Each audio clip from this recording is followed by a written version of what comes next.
లోకం యొక్క ఇదే సత్యం. నీ దగ్గర ఎప్పుడు వరకు డబ్బు ఉందో అప్పుడు వరకు హౌ ఆర్ యు. నీ దగ్గర ఏమీ లేదా అయితే హౌ ఆర్ యు. మనిషి యొక్క అన్నిటికన్నా గొప్ప స్నేహితుడు ఎవరంటే తన యొక్క ఆరోగ్యమే. ఒకవేళ ఆరోగ్యమే నీకు వదిలిపెడితే ఎలాంటి బంధమైనా వాళ్ళపై భారమైపోతావు. వేరే వాళ్ళ చరిత్రపై అనుమానించిన ముందు సత్యంగా తన చరిత్రపై తప్పకుండా చూసుకోవాలి. ఏ మనిషి అయితే అందరి సంతోషం కోరుతాడో అన్ని సమయములందు మంచి కోరుతాడు.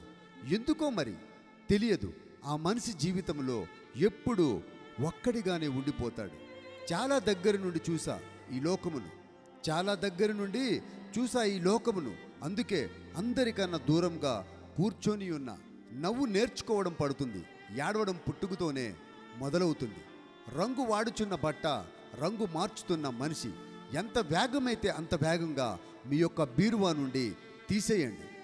ఎప్పుడైనా ఎల్ఐసి వాళ్ళ దగ్గరికి వెళ్ళకు. 10 నుండి 15 నిమిషాలు కూర్చున్నావంటే జీవించుట కంటే మరణించిన బెనిఫిట్స్ నీకు కనబడతాయి. ఇరిగిపోతాయి బేదతనములో ముఖ్యమైన బంధాలు, ఇరిగిపోతాయి బేదతనములో ముఖ్యమైన బంధాలు.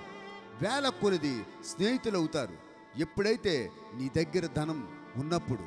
అన్నిటికన్నా దానం చేసే వ్యక్తి ఎవరంటే పిసనారి, లోబి. తన ధనమంతా వేరే వాళ్ళకి విడిచిపెట్టి వెళ్ళిపోతాడు. వారేవా మనిషి డబ్బు ధనం గడించుకోవడానికి కోసం తన ఆరోగ్యం పాడు చేసుకుంటాడు. మరి ఆరోగ్యం ఉండటానికి ధనం కోల్పోతాడు. జీవించుతాడు ఎలాగంటే ఎప్పుడు చావనట్టుగానే, మరి చచ్చిపోతాడు ఎలా అంటే ఎప్పుడు జీవించనట్టే.